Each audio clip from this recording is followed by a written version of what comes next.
Hey, I'm Baker Betty. I'm a baking educator, and this might be a hot take, but a higher hydration dough does not automatically equal a better bread. So, when bread bakers are referring to the hydration level of their dough, they are talking about how much liquid is in their dough compared to the amount of flour in their dough. So, a really easy example would be like if you have 100 grams of flour in your dough and 70 grams of water, that would be a 70% hydration dough. And the reason this matters is because it directly affects the final texture of your dough or the final crumb of your bread.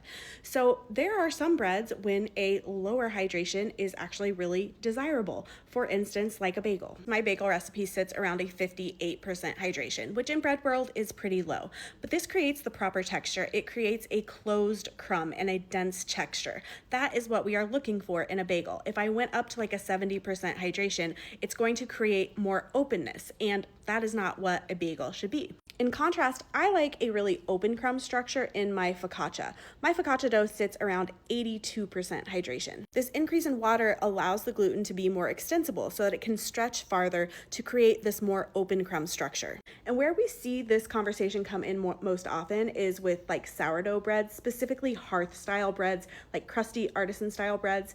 And people kind of like to brag about their hydration levels in their dough. And it is true that it is trickier to work with a higher hydration dough. You do need more skill to be able to build the strength and to be able to shape it well.